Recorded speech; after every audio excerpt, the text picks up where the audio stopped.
Hi, and welcome to the Reiki from the Farm podcast brought to you by me, Pam Allen-LeBlanc from Hidden Brook Farm. I am a scientist, a businesswoman, and a licensed Reiki master teacher with the International Center for Reiki Training. Each week in this podcast, you'll be entertained as you learn about a wide variety of relevant Reiki topics, helping you become a more knowledgeable and effective Reiki practitioner. We caution you, though, this podcast may also dramatically improve your life, and we are so happy that you're here.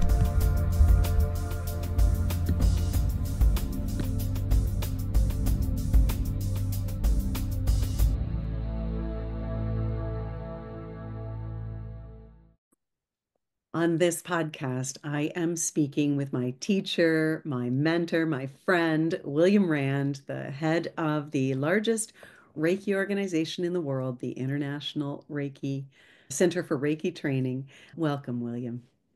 Oh, yeah, thank you. Glad to be here. I'm so happy you're here too.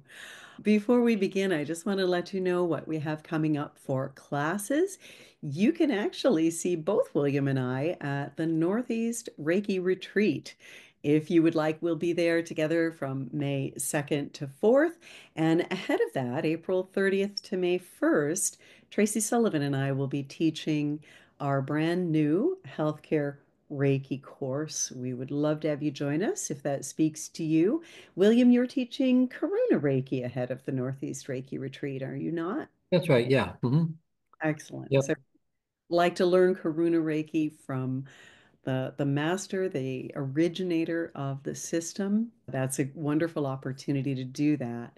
April 25th to 26th, over 2 evenings, I have a level 3 animal communication course coming up, which is going to be evenings in North America, mornings in Asia and Australia. Would love to have you join us. We also, in August, I have 2 whale classes on the island of Campobello. That is Franklin and Eleanor Roosevelt's summer home. It's a Canadian island just off the coast of Maine. And in between class, we're going to be going whale watching. So there'll be a licensed level 1 and 2 and master, and then the following week, animal 1, Reiki 1 and 2, and master. Love to have you join us. William, you're all over the place. What do you have coming up? Or should people just check the Reiki.org website? Yeah. I guess check the website, but I'm teaching right here. Tomorrow I have a 1 and 2 class here on Maui. Um, And then back to back, I have a Reiki master class here, then a day off, then a Karuna class here on Maui in Hana and, at the center. And then after that, I've got some online classes here. And then I end up at Lake George, Silver Bay, Northwest, Northeast. Northeast Wiki Yep. Association. Yeah, teaching out there. And I'll be teaching, let's see, Omega Institute. Well, it'd be Brett Bevel's series there. And I'm going to be going to England in July. I'll Uh, be teaching there. And then let's see. Well, then, I have my whole Asia tour where I'm at this point going to Taiwan, Japan, Beijing, Hong Kong, and Vietnam. So yeah, hop, skip, and jump all around. So Announcing the yeah, so fall. yeah, that'll be something. Asia tour, isn't it? Is in the Yeah, fall. Asia tour. Yeah. So yeah, I'm teaching either both the master classes, Reiki Master and Karuna, and maybe Reiki 1 and 2 also in some of the places as well. Wonderful. So getting the whole thing going over there. We also have Lucy, who is now one of our licensed teachers, and Ken Locke. And so we've got a really strong presence in Asia We do, and we have and to. uh, and, and Ting too, yeah. So yeah, so we have a very strong presence in Asia. And we expect that it's just going to take off and do really well. So that is really, pretty amazing development. I think it's wonderful that you are able to go over there and teach and support them. And we have Munikai and Lena in Japan too. So we really Yeah, uh, yeah. are expanding in Asia, which is hmm lovely. Yeah, and then I'll be teaching at Mount Karama again. And speaking of which, I was explaining to you, Pam, about my lamp. So Yeah. this is, yeah, so when I was last there on Mount Karama a few months ago, then we walked down and we had, I think with us came with us someone who was very knowledgeable about the mountain. And there was a temple off to the side, and we walked over to it, and it was closed, but we were able to look in. But on hanging, there were these beautiful lamps, temple lamps. And so we asked about them. It was explained where they came from, and they were made especially in a workshop for the mountain, and a long time ago, apparently around the beginning of the 1800s. And so then what I kind of got back here, I looked it up on the internet, and I did the Mount Karuna temple lamp, and they were actually for sale. So the temple that we went to was actually, I guess, I don't know if they're taking it apart or something. And so there were these lamps they were for sale. So I ordered one, and a few days ago I got it in. So that's it up here. And I'm going to be going to hang it right over here next to the peace grid, like getting some special chain and hanging it right there. And it's, the appropriate candle that goes in it would be a beeswax or a soy candle. So I ordered those. So I'm going to get set up. And then also, I may even be moving it around here in different locations. And then we're going to experiment with taking photographs for it to be on the cover of the Reiki News magazine. Right. So, and working with Colleen Bonelli, then and myself, we tuned into it, and it has consciousness, and its purpose there on the mountain was to guide people up to the temple and by its light. And so then it's very happy to be here. And it was quite a surprise and happy that I'm going to put it right up here when I teach so that it will be guiding people up to the light. And so having something right from Mount Karama that was present there when Usui was, on the mountain and has been there all along for, 100 or more years, that I'm just very they say stoked, you know what I mean? So, I'm yeah, delighted, William. yeah, I yeah. can't So, wait to come and yeah, see it in person. yeah. Yeah. So, yeah, very happy to have that piece of temple, the temple lantern here. His, So, you said that they were made by a certain craftsman in the late 1800s. yes. So that No, would have been early 1800s. And early yeah, 1800s. Okay. yep, So that would yeah, have been present when Usui went up the mountain. absolutely. They've been there a long time. They're made of brass, but they have a black uh, coating of some type of paint. So Mhm. they're not going to rust, Mhm. even if the paint is damaged or something. So that's a consideration here with the salt air. But because it's brass, it's not going to deteriorate or anything. And it's got little doors, you open them, and then inside there's a place you could put a tray or something to hold a candle. So that's what I'm going to be working with. I'm going to work with it. So, and then uh, going to play with it and see what I come up with. So, I'm thinking right here, hanging from the ceiling, but I may actually, there's other places around I might experiment with. So, I mhm. love that. Well, William, as we're speaking of all of your plans in Asia and stuff like that, one of the questions I wanted to ask you about today is the fact that you've taught all over the world. And can I just say about your class in July in England? That is the class that I attended. It was in May, the year I attended. Yeah, mhm. That is very special too. So, Yeah. anybody who wants to attend any of those. But you've gone all over the world. What are some of the challenges, or maybe even some of the unique stories or experiences you've had when you've traveled to teach? What do you notice? You've written several articles about them, and when I travel to teach, I really tend to follow your advice. But what would you tell people about that? Well, of course, first of all, you need a passport and you may need a visa. So you would check into, what travel documents would you need, and you can go to, online and the U.S. government and traveling to foreign countries, look into that, and they will tell you what you might need in terms of traveling around the world. And then one other consideration is the type of cuisine, food that they have there. Is it, palatable for you? Is it food you can eat? Or if so, what types of their foods are you able to eat?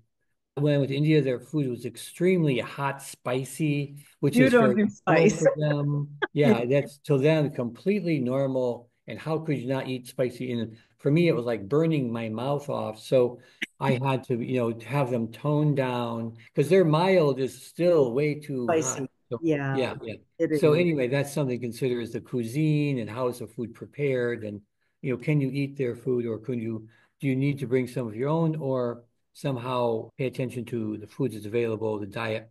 The other thing would be the water. So in some countries, the water is contaminated.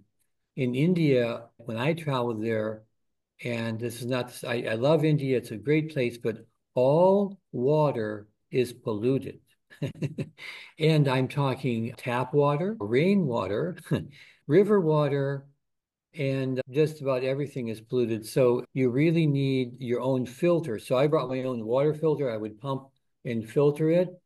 And so that's something to be concerned with because there's different serious, like you can get dysentery and you won't die from it, but you'll be sick. So you have to be careful about little tricky things like that. So food and water, and then of course the language. Yeah. And you can always use on your phone Google Translate. Yeah. It's a handy tool. And Fantastic. around the world, everybody in these foreign countries, they almost always understand and know about Google Translate. And so you use Google Translate. And then the idea would be probably it's a good idea to get a translator for your class if it is a foreign language. Yeah. Because even though in school, English is a second language all over the world, but they don't have a really good working knowledge of English. And so while they can communicate basically, in teaching a class, the subtle meaning of what you're saying may not be communicated. So you need a translator and you need someone who's conversant with Reiki, knows Reiki, has Reiki. So when you get to the special Reiki words, they understand what it is you're trying to say. So that would be something to keep in mind is a translator who is Reiki knowledgeable, maybe has Reiki, Mhm. so they can translate the special words that you're using in your class. Yeah. So And you those and I would be have some of the talked about things. translation, just the fact that you can't go into as in-depth conversations always. You sometimes have to Yeah, and the other thing cut is to the working with a simple. translator, you don't have as much time because Right. you speak, the translator speaks, you speak, the translator speaks. So you have to condense what you're saying to very basic sentences. Yeah. So you can't elaborate. And so like sometimes I forget and I go off and they go, oh wait, wait. Yeah. We have to stop. I have to translate that. And then then I realize, oh, okay. So then I, condense it down to very simple, basic sentences. And then the value though is if you do have a manual translated into their language, then they're going to be able to read it and get probably maybe a deeper understanding. That's right. So that's something to keep in mind is the translation, to be able to work with a translator where you talk, they talk.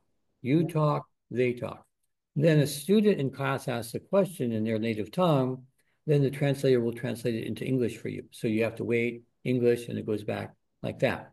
So you're not able to teach as much because there's the translation time that takes place. I notice that too. And I find as a teacher, it's actually challenging, but it's lovely because you have to get really efficient.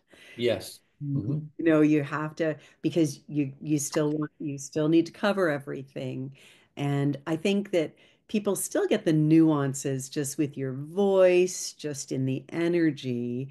Yeah, Um, the energy is the same. So the Reiki energy doesn't have to be translated. It's the Reiki energy and it works just fine. So they yeah. get the full Reiki energy. It's just the explanation of it. Hmm. And right now we do have our manuals translated in quite a few different foreign languages. And we have that digital so people can go online and on their phones and read the manual. And then we have different people in different countries who have taken them and printed hard copy manuals and sell them there in their country. So we don't sell them so much from our center in Michigan in the US, but they're available digitally and also hard copy being printed by people in that area. that are licensed to do that. And that's great Yeah, because it just makes this system available everywhere, doesn't it? So, I yeah, remember reading an article you wrote, William, about teaching in foreign countries, and you had some really great suggestions that I follow when I travel to teach or just when I travel. One was always only bring carry-on. And yeah, yeah, yeah, I love that. So I'll bring, I went to Australia for 3 weeks and I brought 9 manuals and 2 computers, and all I brought was carry-on. So yeah, yeah. one of the things you had recommended was only bringing carry-on That's right. Yeah. and Yeah, I learned that. Well, I mean, here's the thing. It's not a problem, but when you get to the airport, it's going to take longer. yeah, Now, nowadays you can actually get your boarding pass on your phone, and you can, check in for your flight and everything on your phone. And then if you got the TSA approval, pre-check, TSA pre-check, then, and you have carry-on, you just, go to the airport and go right to the pre-check line and go through and get on the plane. If not, you have to go up to the desk and then check your bags. And when you land, you've got to wait for your luggage to be unloaded and come down and get your forever luggage and then sometimes. peel it off. So you're going to save, maybe a total of an hour altogether in travel time, half hour at each end, probably, or maybe longer. Sometimes it takes a really long time for that luggage to get down there and then get your bag and carry it. Whereas if you just walk off the plane and you're gone. So yeah, carry is you can, and the thing is, what I used to do is took things just in case I might need it, and then often I didn't even need it. And so I thought I'm going to take things I absolutely have to have only. Only. And then you can always, often, if there's something you desperately need, you can usually buy it or something Yeah. while you're there. So yeah, you just pare that down. Now, the other thing is, I'm a guy, and I know, and yet, it's just the nature of human beings that women have more clothing and other things they have to take with them. I only travel with carry-on, William, and you say Oh, that saved me so many times. Like even when I kind of got stuck in England during COVID, when yeah, borders were closing and flights were going down, they yeah, they were trying to get me an earlier flight, and it was going to be complicated with a checked bag. And I said, "Well, no, I only have carry-on." And their eyes yeah, bugged out, and they went, "Well, you can get any flight then." yeah, And that just saved me yeah. so many times. I just walk off the plane and go to the rental car or whatever. I will never go with more than carry on, no matter how long I go for. Yeah, yeah, that's what I learned. And you just got to learn how to do that. And it just makes it so easy. And what I've got is like a backpack. I got a back because they allow you one bag plus a carry-on. And so I got a backpack. And so then I got my roller bag. So I take the straps and tighten up the straps on my backpack, push it down over the strap handle.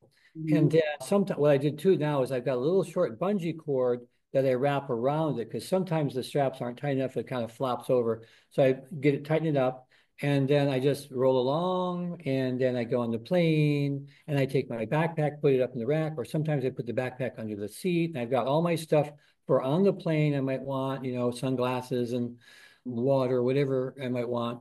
And then the other thing is water. They don't allow you through the TSA check to take water. So you can take an empty water bottle, like you have a special water bottle you want to take with you. You just empty, you go, and when you go through, then buy your water and then fill up your water bottle. Or you can just buy the plastic water bottle and take that with you, in from the airport. And so you do it like that. And so, those are a couple of pointers, I guess, around that. And you used to recommend like making some granola and bringing that Oh with yeah. Yeah, us. I made my own granola. In fact, I think that recipe is still available. Prairie granola or something I called it. And yeah, how to make your own special granola. You can get all your grains and stuff, put them together. You bake it in the oven, and then you got your, yeah, prairie. I they call it. I I used to, don't, no, my silly name was Buffalo Chip Granola, but that's not a good name. But anyway, um, I, doesn't sound it, appetizing. yeah, no, no. It's just prairie granola or something like that. So yeah, so I think there's a holistic granola you can make yourself by buying stuff from the health food store and making your own granola. Yeah, So I love yeah. it. I love it. And so, you know, right from the beginning, you were guided to take Reiki around the world, various cultures. What have you noticed? Like, do you find Reiki is embraced differently in different cultures? And have you ever noticed that you've had to make adjustments to how you teach in certain cultures? Well, one thing that is a little bit of the opposite of that is that everybody that has Reiki has a basic core essence that's the same. Yes. And so that's almost it's almost like Reiki is a language. And so it's like you're all Reiki people. So it's like you're all part of the same culture in a lot of respects. So you Reiki, okay, I got Reiki, sure. So that bonds people together, the Reiki energy. And so let's see, are there differences in how people practice in different? Hmm. I don't think there's too much difference. Okay. So I'm it trying to think really of it. does have that common thread then. Yeah, it does. The only thing is this, that you have to be respectful of the religion. So, like, Absolutely. we're from a Christian country where it's like we're so used to Christianity being normal. And while Christianity is understood, like I go to Taiwan, they're Taoist. Mhm. And they speak Mandarin and they have a Chinese background. And so they're into that type of background as being the standard norm. Right. And although they respect Christianity, it's Kuan Yin Mm. and Buddhism and Taoism that they look to. So that would be something to check into is what deities do they rever and become familiar with them and make sure you talk more about them. And but so Kuan Yin in Taiwan is definitely a deity they respect and look toward. Yeah. And I think that's nice also for feminism. And whereas when you've got Jesus, that's a little different, but they are into Kuan Yin as their deity, that they main deity in Taiwan. I imagine in some parts of China, but now that it's communist, it's a little different in terms of what's going on there in terms of religion. Yeah. But yeah, that's one thing I would check into is what are the religions that they practice there and who are the deities that they work with. And then of course with Holy Fire, we work with the brothers and sisters of the light who are the founders of all the world's religions and spiritual paths. So you just find out which ones would, from the brothers and sisters that are going to be more prominent there. And which ones fit. That's a really good advice. And this takes me back though, William, and it makes me think like from the early 90s when you started teaching Reiki, you began teaching around the world. Did you realize then, or did you have a clear vision of how it would spread and how do you feel about how it has spread and how the ICRT teachings are worldwide? How does that, did Well, you? yeah, when I first began teaching, I was somewhat of an outsider because the Reiki Alliance was the dominant Hmm. organization in the US. And then, I was just a newcomer and I was part of it because my teacher was part of the Reiki Alliance, Bethel Fay. Yeah. And she was one of the masters that she learned from Takata. And so the Reiki Alliance was formed after Takata passed on. And so that was the main organization in the US that promoted Reiki. And so then I was a little different though, because there was some break away from that a little bit. So Iris Ishikuro was one of Takata's masters. And the going price for mastership was $10,000. And so when I heard that, when I became a master in Hawaii, I just thought, well, that is so beyond because back then 10,000 was more like 40,000 now. And also I was living like just a very subsistence, living where I was just, I wanted to meditate, go hiking, go to the beach, hang out and all that. So I was doing my astrology and past life regression therapy and then eventually Reiki. So I didn't have a lot of money or anything. So, master $10,000, I just thought, well, whatever, it's That was out of reach. obviously that's not going to happen for me. Right. But then the main thing that Bethel said was Reiki can guide your life. And she said, this is a really important thing. And talking about how we all come to this life with a spiritual purpose.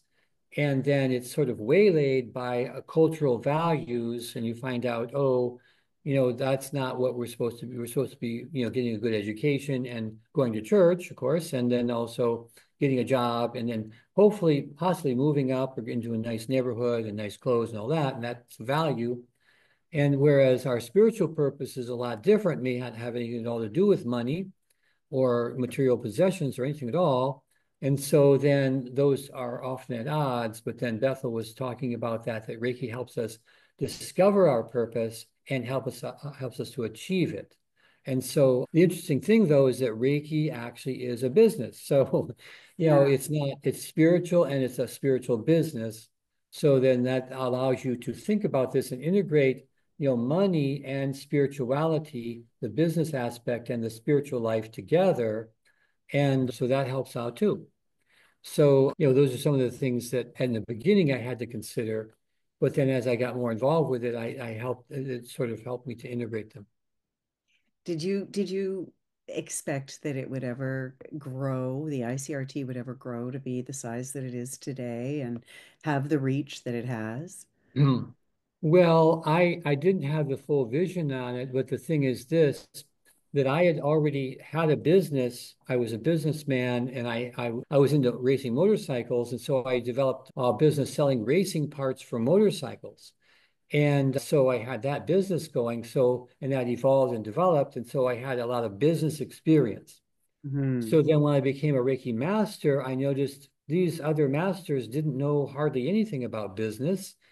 And also they had sort of an aversion to it, like it was not their thing, but they were the spiritual part and all that. But I already was into business. And so it was very natural for me and easy for me to then adapt many of the business principles and like marketing and advertising promotion and put that together. And so my business took off. And in fact, prior to that, had spiritual development classes. Hmm. And so I learned how to teach by doing that and got my spiritual development classes going. And there was a metaphysical paper in my area. And I went to the owners and I asked them, well, what do I know about a lot of stuff I could write about. How do I do it? And they said, oh, just go ahead and write and we'll edit it. And so by seeing how they edited my articles, I became a better writer. So they corrected things and pretty soon, eventually, they said, "Oh, you're doing so well. We didn't have to edit it at all." So, it's because I fixed every single thing that they had to fix, and so I conformed my writing style to what they wanted. And so I became a writer, and a teacher. I was a businessman, and then there was word that you could become a master for $500. I thought, oh, it can't be. It's supposed to, the 10,000 is like a required fee, and it's like a part of the initiation. You have to get the $10,000 together to be a master. This can't be the real thing.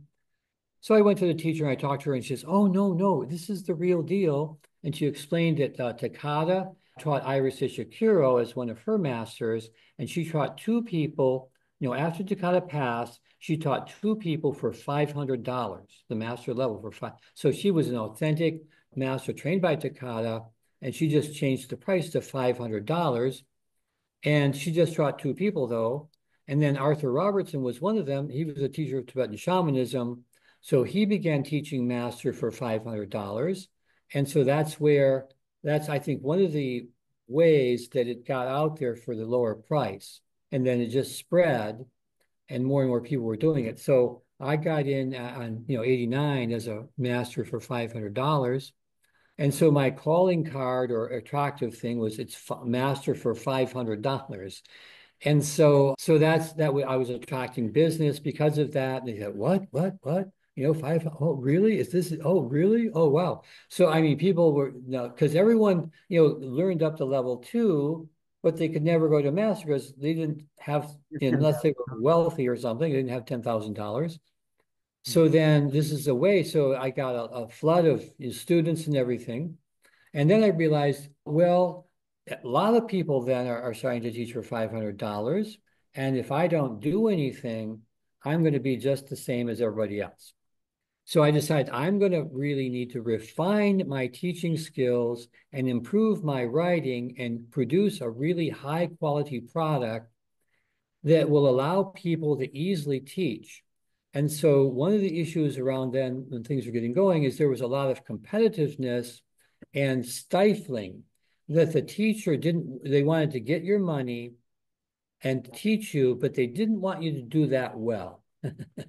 So they did, you didn't have the energetic blessing of them, and there's kind of like a fearful energy around them. Don't you ever try to do better than me. I'm at the top here, I'm the one, and you're beneath me.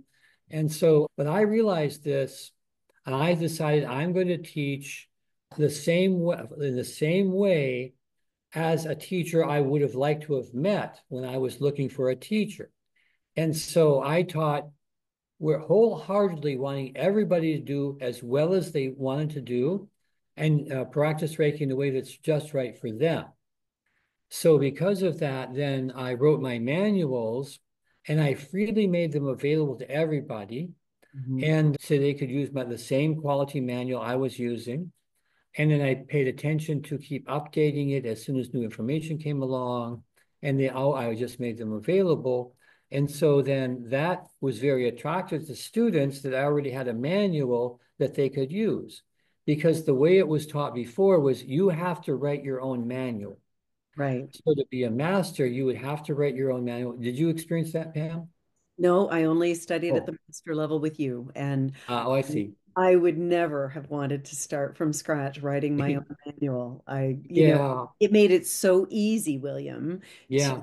be able to use those beautiful quality manuals of yours when it was time to teach. It just made it so Yep. much easier. Yeah, so that was a reorientation in my mind that took place toward wanting everyone to do well and doing everything I could to help them. Yep. So, class outlines, class manuals, and then wholeheartedly encouraging them to do well, wanting them to do well. So they felt free and they didn't feel like, oh no, I better not let him know I'm doing this because he might not like it. And so, no, I'm happy. I'm happy that you do well. I And know. so And because of I that, can then attest to that, that that's what you wanted for us, and that's yeah, yeah, we like a very positive rapport and wholeheartedly wanting everyone to do well and feeling good when they do. And what that did for me though is made it very easy because mm, when you don't want people to do well, then it puts up a lot of negative energy within you and you don't feel good when people do well and there's a little anger and resistance towards other masters. And so, my attitude was just have a very positive attitude toward all Reiki masters. I want them to do well and be happy when they do well. And then it just opened me up to be very free and easy and just everything flowed. And so, yeah, that style just really helped me teach very easily. And it made it help it spread because people picked up on the vibe. yeah, I agree, and I think that's one of the reasons that it became so popular. And you wrote an article, William, about how you actually were able to correlate just vast improvements in the world as a result of there being more Reiki masters in the world. You wrote two articles about that, actually. Yeah, yeah. Looking back on the state of the world and the level of peace in the world, Takata started teaching Reiki. Well, it was just before World War II started, but she really got going after it was over and it came from Japan. Mm.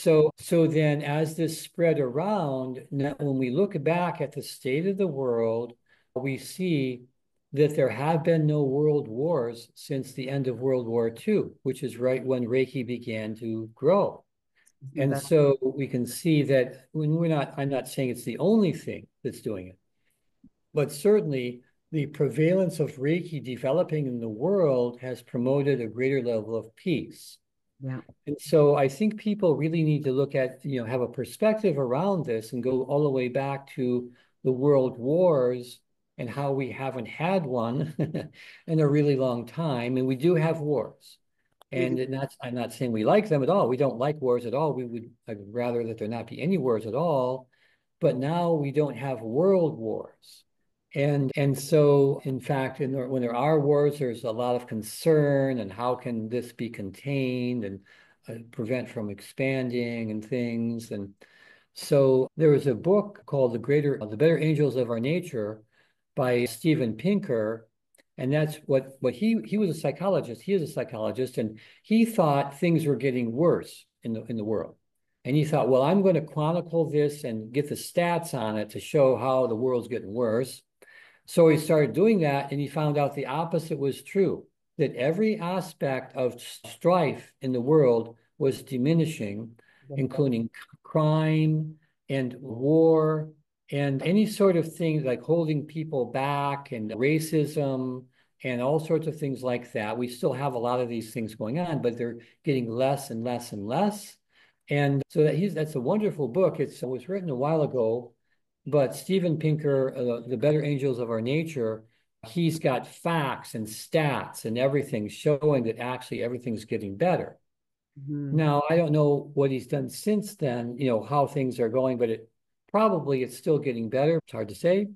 Mhm. But, of course, we want it all to, reduce, get less and less and reduce. But when we look back at the history of a war and difficulty and famine and so forth, that there are fewer people going hungry in the world, fewer poor people, fewer disease and illness. And ever since Reiki started to become prevalent at the end of, around the World War II and the end of World War II is when it happened. So we look at all that and pretty amazing that Reiki, has had at least one of the contributing factors to that taking place. Yeah, I agree. And William, part of this, obviously you followed your spiritual path, and one of the key messages you learned early on was that Reiki can provide us with that divine guidance. How do you think Reiki helps practitioners on their spiritual journeys, and what are some ways they can deepen their connection with Reiki so that they can follow their own path? Well, I think basically one of the things would be to send Reiki to your future and send Reiki to the formulation of your plans for your Reiki practice and Mhm. ask Reiki to guide you. So one of the things I began doing that immediately had an effect is I began saying a prayer. The prayer was initially guide me and heal me so that I might be of greater service to others. And then I added guide me and heal me so that I might be of greater service to myself and others. And so that really had a very powerful effect. And I was living in Hawaii, and I don't know if any of the listeners have, participants have been in Hawaii, but it's a beautiful, beautiful place. And when I moved there, I thought, this is it. I'm never leaving this place. I'm going to stay in Hawaii the rest of my life. This is it. And I thought, if I don't do anything else except live in Hawaii, that accomplishment will be big enough to make my life meaningful. I don't have to do anything. I'll just live here. And so, and of course, I did more than that. But then I started seeing my prayer. And, like I say, I paid $500 for level 2. And then it was 10,000 for master. I said my prayer. And then I was guided. Things happened where it became more and more difficult for me to be there. Now, prior to that, it was like, I'm here. I belong here in Hawaii. It feels like this is it. But then it's like things started breaking up, and I felt like maybe I don't belong. I don't know. It just feels strange. And so a friend of mine had moved to San Francisco. I said I could come hang with him. So that's what I'm going to do. I'm going to go over to Lawrence in San Francisco. So I hung out with him, stayed there a while. And then what happened is that eventually I ran out of money, I called my parents and said, can you loan me $1,000, keep my business going? I had this big spiel, how, practical this is. It's a good thing and all that. And then I talked to my mother about 2 weeks later. She says, well, we can't loan you any money, but we have a way better, and she thought this is the greatest thing she ever thought of. You can actually come back home and live with us. And she just had no idea how I felt about it, but she thought, oh, of course I'm going to want to do that, come back to my parents and live with them. It'd be great, fantastic. But I mean, I'm going, are you kidding me? There's no way I want to do that. So anyway, because it felt like they wanted me to come back there so it would make me just like them. And I'm Wow. going, I can't do it. I can't be like them. There's no way. No, I can't do it. So anyway, I said a prayer and I asked what to do. It says, give it a try. Mm. And I go, well, is that it? I mean, what do you mean give it a try? Well, it says give it. So it says meditate on that. So I meditate and it goes, oh, there's something there, a lesson or something. So I thought, okay, I'm going to go back there, my eyes open, looking around, learn that lesson as fast as I can, get out of there, go back to Hawaii. So I went back. And then my parents had a different idea. They wanted me, they thought what I was doing was they could not understand how I could possibly be doing what I was doing, earning money. So they wanted me to get a good job, big company, and with a big company with lots of benefits, go to work every day. And they said, when you get older, you will look back on a happy life. And I thought, I don't have to do that. Why? So anyway, I did do that though. And with US Sprint long distance service, and I did extremely well. And actually, I could see I became number 2 in sales, a department of 70 people. And I could see that I could actually stay with the company, understand the corporate ladder and climb it. So I thought I could see how I could do it. But then another part of me said, well, what about, the Reiki and the past life regression therapy I was doing and the meditation and astrology? What about that? I was undecided. And then what happened is they had a meeting, they laid off the whole department. I go, oh, there's my answer. So I don't even have to think about it. So I went back to my parents and I was real happy and smiling. Why are you smiling? And they said, now you got to turn around, go back out there and do the same thing, just persistence, keep doing it. And I said, now, wait a minute. I just did what you told me to do and it didn't work, but I know what will work. And that's my astrology and past life regression therapy and the Reiki and all that. And they were very disgruntled. And so I started doing that. It ended with me having to move out of the house with my parents. And so then I moved into another place called the Health First House. And that's all they were into. It's meditation and diet and exercise and healing and all kinds of stuff like that. So and then that's where I learned to be a writer, learned how to teach, and then eventually found out about being a master for $500. At that moment, I paused and I realized this wasn't a problem, a mistake. Because when I told people I was going back to Detroit, they looked at me with a lot of worry, like, that something bad is happening to you. And so when I found out all this, I looked at it and I thought, look what happened. I learned how to write, how to teach, and now I can be a master for $500. And I never heard of this. And boom. So I realized this was my path. I was being guided. So then from there, it all went really, really well. My Reiki business, just got better and better and better and better and better and better and better and better. And also I kept saying my prayer.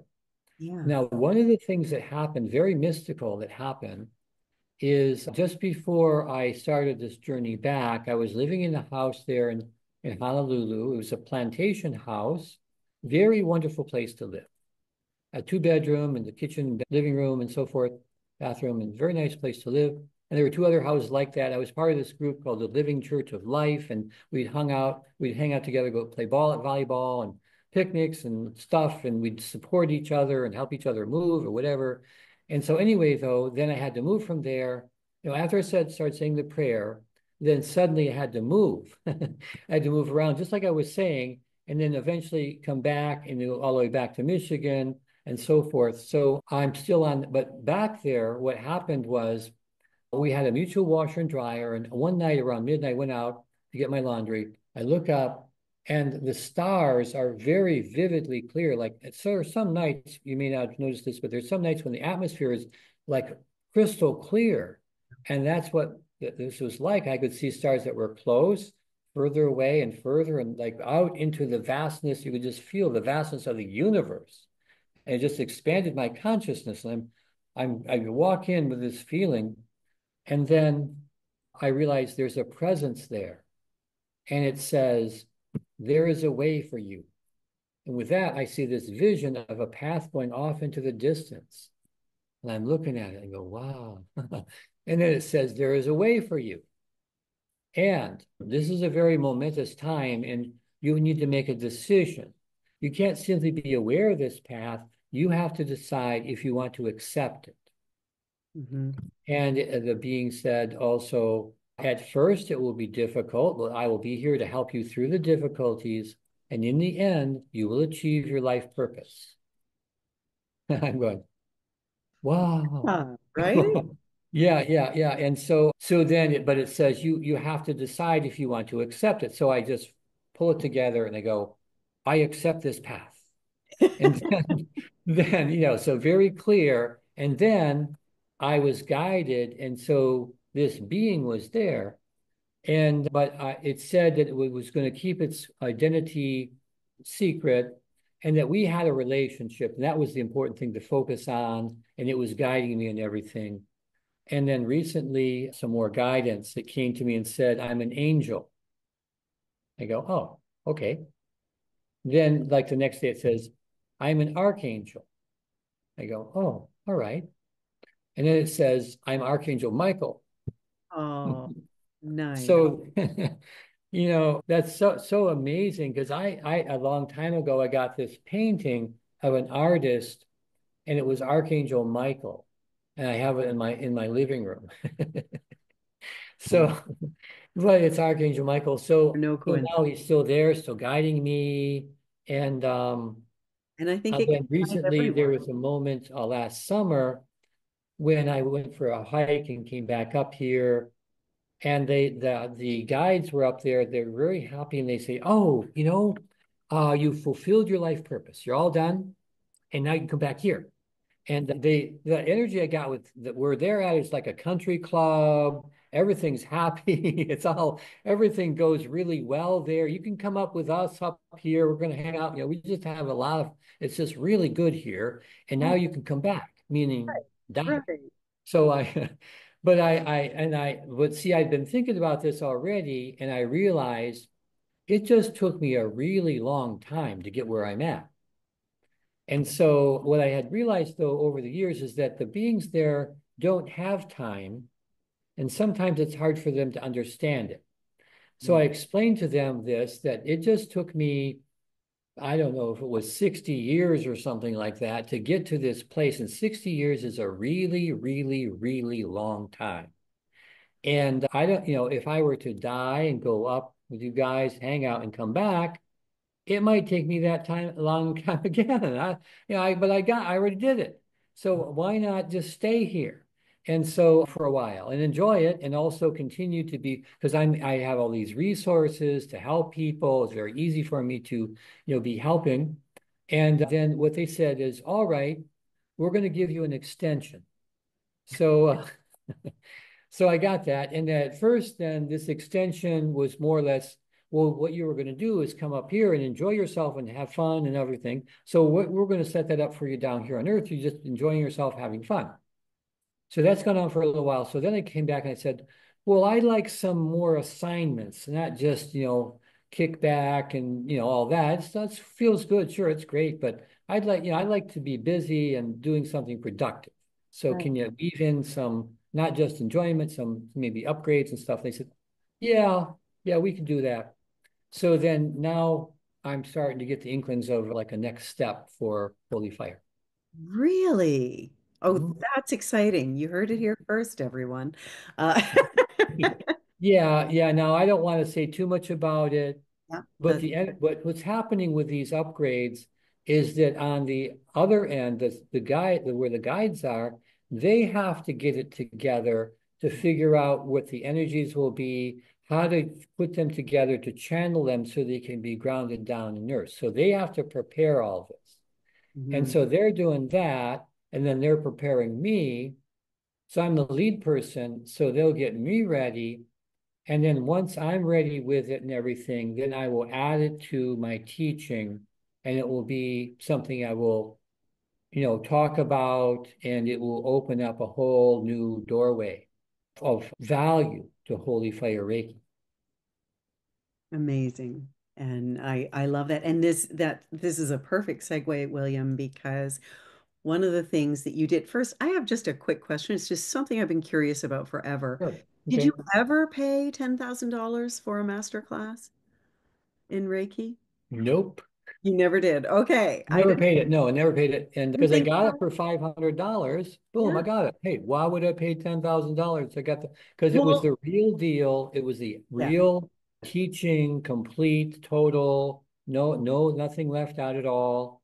So, No, and the reason I asked is because I just know that you've studied with different lineages and different teachers over time. mm, I did have a student I wanted to let you know, and he was a medical doctor, or he wasn't a student actually. It was somebody who reached out from one of my articles, and yeah, Dr. Joe, and he said, Pam, just to check, I did do a $10,000 master class because, yeah, and he had studied with you, and yeah. then, or with one of us, and then he had also studied the 10,000, and he said actually, there was no difference energetically, but I think I liked the he for him personally, he liked the ICRT class better. And I said, that's really good. That's Yeah, really I think they're definitely a valid, school of Reiki, and they were absolutely. responsible for bringing it and expanding it and everything.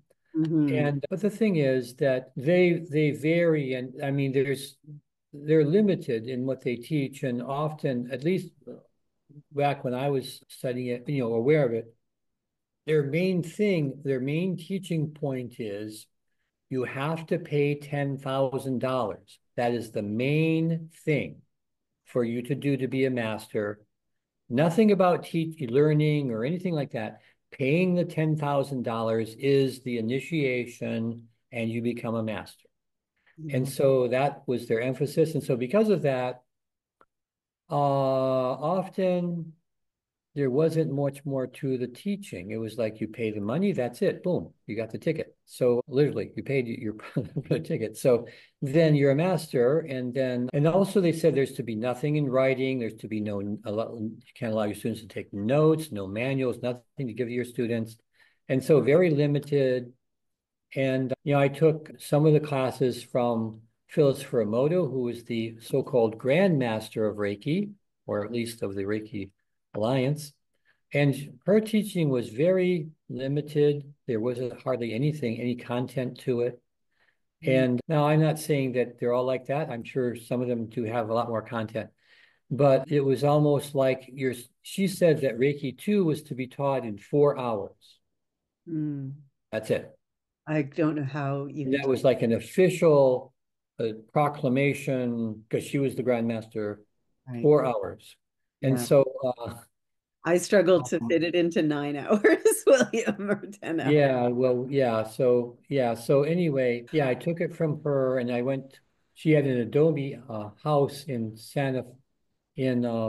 Taos, New Oh, Mexico, okay. and I met her. I took level one down in Albuquerque, and then she invited me up to Taos, so I went up to her house up there, and I think I stayed there or something. Anyway, yeah, there was very little material or information that was taught. And anyway, but my thing was to learn as much as I can and Yeah. expand it, and that's what I've done. Study different lineages. And then one of the other things that you did, William, which I am forever grateful for, is that when you began to have too many students, early on, as you were teaching, you wanted to refer students to people, but you also wanted to make sure you were referring them to quality teachers. And so you started the licensed Reiki Master Teacher Program. And it had different names over the years, but it's essentially the program that I was able to go through where we do an extra 1,000 hours of training to ensure that our teaching and our understanding of Reiki is deep and that our teaching is the quality that you want. And I think that's really, can you tell us a little bit about your inspiration there? Yeah, well, let's see now. Let's see. I had Reiki training, and then there was the Spiritual Frontiers Fellowship organization, which I think is still around. And then I was invited, let's see, how'd that work? They knew that I wrote for Phenomenews, this paper. And so they wanted me to come and teach a class in, let's see, I think it was past life regression therapy. And so I went to just outside of Kalamazoo, and they took over, I think, I don't know if it's one of the colleges there.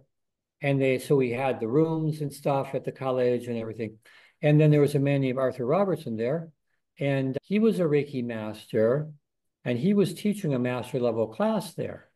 And I talked with him briefly, and then there was a woman that got the mastership, and then afterwards we hung out together, and she gave me the master attunement. So that was really something. So I got the attunement, but not, she showed me how to do attunement. So somewhat of a superficial kind of a master training, and I didn't really know that much. And so that was the beginning. But then I learned about Diane McCumber teaching the full master for $500. And so I took her training and then, upgraded my knowledge. But at that time, it was $10,000 for master. And so that there was just bits and pieces of information. And so that's kind of what I got at first.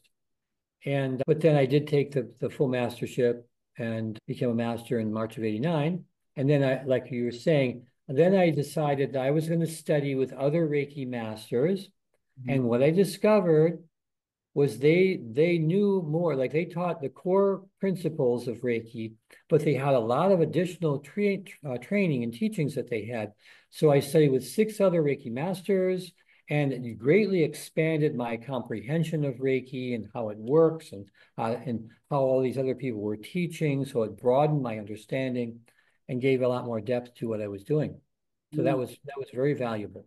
And then you decided to train us so that you could refer people to us. Yeah, I was getting more students than I could felt comfortable teaching. So I began referring them to a few other people, and I realized, well, I don't know how well those people are teaching. And so then that's when I started to develop a certification training. Mhm. And then, so that's what it was, certified teacher training. And Marvin Whitbeck was the first one. And so that was he actually was part of one of the sponsors of the Spiritual Frontiers Fellowship. So he, had that going. And then he invited me up to Big Rapids. I taught Reiki up there and started traveling around. And then eventually I thought it was supposed to be an oral tradition. But I said, are you guys practicing or what? What's going on? And they said, well, I couldn't quite remember how to do it. And I talked to this one student who wasn't my student, but she said, well, there were no notes, or I couldn't take notes. There was nothing in writing. I couldn't remember how to do it. So I forgot how to practice Reiki. And she said she went back to her teacher, and the teacher said, well, you're going to have to pay the full fee again. And this time, remember what I teach. And she said she couldn't afford to pay it. And so she said she never practiced. So Right. that's where I realized, well, I want my students to be like that, oral tradition. So I thought, well, I could go with what I believe is supposed to be the way it's to be taught, or I could break that rule and write the very best workbook I could put together. And Mm. so that's what I did. And I went down to a copy shop, and they coached me on how to use a Macintosh computer, and I started writing my booklet. And then there was a copy shop, they made copies of it. So I made my first manual as a Xerox copy, and I gave it to my students. I let them take notes. And then a while later, I checked up and I said, how you guys doing? He goes, oh, fine, fine. We've got the manual. Sometimes we forget something, we just look it up, or we got the notes and everything. Yeah, no problem. We're just teaching and doing it and everything. I go, oh, it's working, it's working. So then that's when I called a bookstore just to see if they had additional material on Reiki. And they said, no, no, there isn't really any books on Reiki at all. And so we can't recommend you, give you any recommendations about it. And I said, oh, well, I have this manual I wrote on Reiki, and I just wanted additional reference material from it. And he said, what did you say? I said, I have a manual on, you have a manual on Reiki? I go, yeah, I got a manual on Reiki. And he says, send me copies. I can sell them. I go, what do you mean? He says, we don't have anything to give to people on Reiki. There's nothing on Reiki out there at all. If you got a manual, we can sell it. Don't you get it? Send me copies. So I sent him copies. They started selling them. And then I thought, well, I could try some other bookstores. In fact, they wanted it too. So pretty soon my manual gets sold in all these bookstores. And then I start getting people calling, like, I got this like sort of a quizzical, I got this manual in this bookstore about Reiki, and they're just wondering, can you come to our town and teach Reiki? I go, oh, yeah, I could do that. So I wrote it without any secret information, no symbols or anything in it, so it could be sold like that. And then after that, I went to a professional book manufacturer in Ann Arbor, Michigan, where they publish books. I asked them, what do I need to do to actually make this into a professional book? And they gave me the ideas and everything. And so that's when I had my first manual published. And this was the cover. And it looked like it was not as thick as this, but I had it published at a book publishing company. They did an excellent job. And also, I was going to the Tony Robbins workshops, who he just started. And he started in Hawaii. Then when I went to San Francisco, he was coming to San Francisco for the first time. When I went back to Detroit, he was coming to Detroit for the first time. And so I met the people that organized it and everything. And in there was an artist. And so I mentioned to her about wanting to put together a Reiki manual with the hand positions. And she said, well, she knew how to do that. And so she said, we'll take photos of people doing the hand positions and she'll use them as a template to the drawings. And so with that, I got the really good hand position drawings. And so, so my very first manual after that had all of these beautiful hand positions in them. And so I still have the same drawings. And so Sherry Machko was the artist, and I met her through Tony Robbins. And so, yeah, so all these things kind of worked together, and I had this really beautiful manual, and it became a selling piece for my classes. And I started traveling all over the place. I started going to Canada and even in the Caribbean. They asked me right away down in Curacao. I went down there. That was pretty early in my career, and then Albuquerque, New Mexico, and just all over the place. And then what I did is I came out with a newsletter, and then it was just 4 pages, and then it grew eventually to 48 pages. And then somebody said, if you put a cover on it, you'd have a magazine. And I'd never thought of that. And I go, oh, wow. Oh, okay. So then we did that, sort of put a cover on it. It was a magazine. And then I realized, well, I need to develop this because someone was saying, you just got to be a regular, look as good as a regular magazine. So that's when we did that. And then it became a 80-page glossy magazine. Breaking And news. I got all these people to write for me and everything. And it's still going. So it Yeah, came it's out. beautiful. I've had articles published in it, and yeah. Yeah. Yeah. So So that was an additional piece, the magazine. so you developed the ICRT, you trained licensed teachers, and now, William, one of the things I have to tell you that I'm so impressed with is how dedicated you are to succession planning. I've been privy, as one of the assistant directors, I've been privy to some of the details and information on succession planning within our organization. And I just want to say, I have never seen such in-depth, organized, consistent, impressive succession planning. And I know that that's you. This is very important to you that the ICRT goes on beyond you. And can you tell me something, I really admire how the organization is stepping forward into this. What made you begin putting this all in place? Yeah, that's a good question because I remember I was teaching it might have been San Diego or maybe Redondo Beach. And someone said, "Well, this is all great, William, but what's going to happen when you die?" I mean, they put it pretty bluntly. What are you going to say? And I was just, I don't know, just say, "Well, you guys, whatever, you can whatever do whatever." And so then I thought, well, I'm going to really get more involved with this. So over the years, I have been creating a more of a succession plan. Mm, And then now we have a succession team.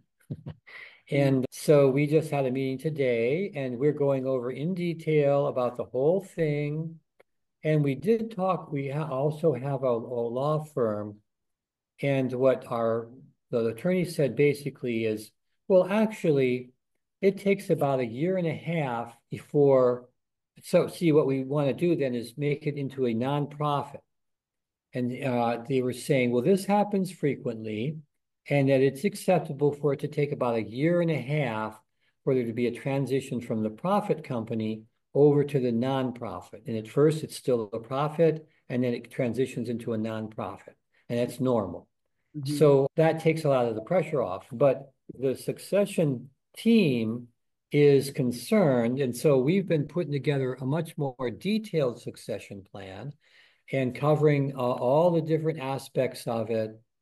And they also want to know what my wishes are for how this will continue.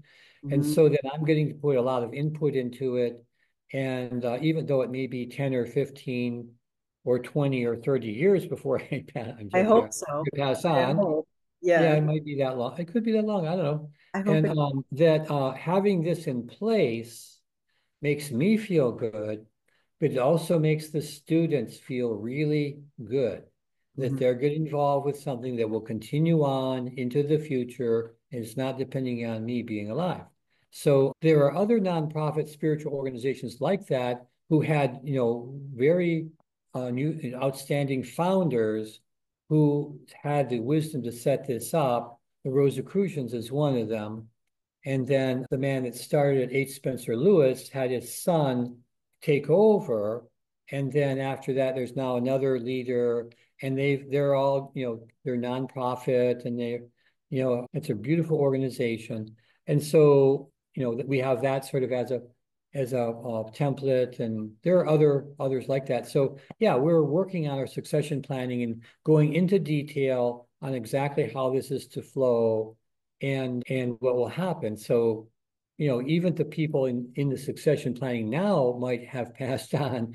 I don't know. It's hard to say that, but we're getting it together so that there will be succession planning will be built into the organization so that it will just naturally be there generation after generation and then just keep going. I am, I am privy to some of the details, as you know, and it's really impressive. I applaud you for that. I don't think that, not everybody does that. And so then you build up this beautiful organization, and and then there isn't the succession planning, so it doesn't always continue. So, Yeah, yeah. So, well, part of that is part of my psychic awareness is I have somewhat of an awareness of the other side mhm. and of the spiritual beings there and so forth. And I know that I'll be on the other side looking back, and I'll go, oh no, oh no, no, no, no, no, no, no, no. Ah. Yeah, I don't want to be doing that. You want I'm to, yeah, going, and I'm we going, and we, yes, that's good. that's Oh, and we I'm want so things to happy. be the way you want it too. Yeah, yeah, yeah. I don't want it to, end or anything. So yeah, so working on this with that in mind. And also we already know there are people who have been in the ICRT who are on the other side now.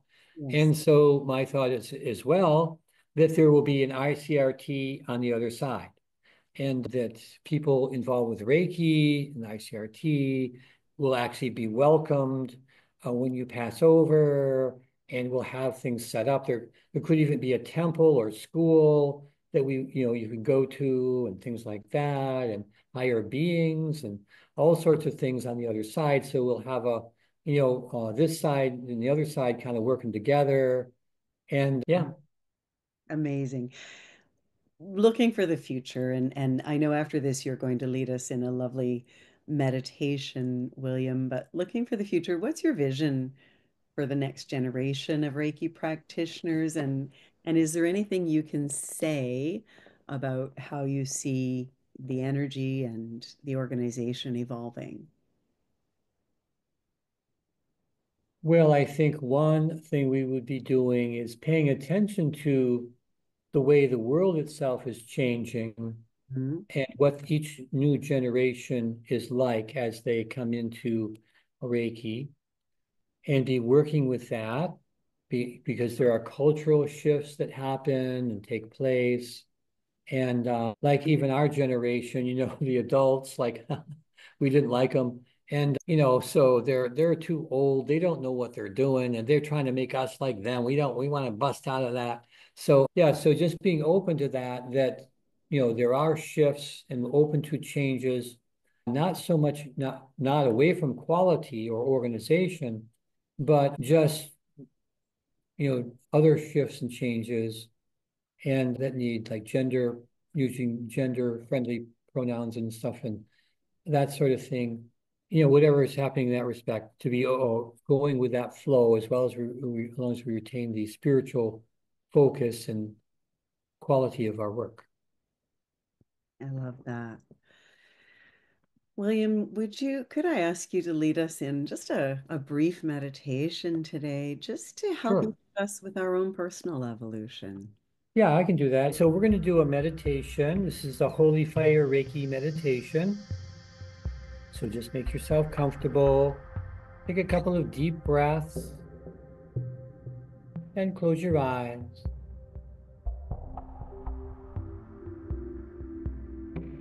I'd like you to imagine it's a very beautiful day, a warm day, not a wintry, cold day, but a summer day, a beautiful, wonderful day. And I'd like you to imagine that you're barefoot and you're walking through a beautiful forest. And take a moment just to be aware of the plants and flowers and trees and bushes and grass all around you. Walking along, it feels very friendly here, very safe. And as you walk through the forest, you notice, oh, there's another path going off to the left, and you just wonder, well, gee, where does this path go? And just imagine walking out to the left, and then you see it going uphill somewhat, and up ahead, there's an open space, a meadow. You walk through the meadow, and at the end there's a hill, a small hill. Just imagine walking up to the top of the hill. There's some soft grass. It's a wonderful summer day, light breeze blowing. You look around at the countryside, take a really deep breath, breathing in all the beauty and peacefulness here, all the life. And you notice, oh, there's some nice soft grass there. It might be a nice place just to lay down and relax for a moment. And go ahead and lay down in the soft grass. You take another deep breath. And as you gaze overhead, you realize, oh, there's a beautiful white puffy cloud, a wonderful cloud overhead. And you just take a moment to admire it, its beauty and peacefulness. And as you're watching the cloud, the wind kind of swirls in the middle, and oh, a beam of light shines down through the cloud, shining down all around you now. A wonderful light. It feels warm and soothing, relaxing, yet so powerful it feels like it's shining right through you, allowing you to relax very deeply and letting go. This light comes down from the highest spiritual source. It's filled with healing and love and blessing and kindness. And just imagine gazing up into the light now. And it feels like the light is calling you and actually lifting you up. And imagine now rising up into the light. And the light begins to guide you now, going ever higher and higher. Allow yourself to be guided by the light.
And now begin taking a couple of really deep breaths.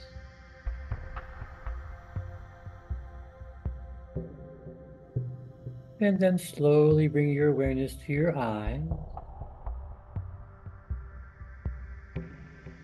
And when you feel ready, slowly open your eyes and return.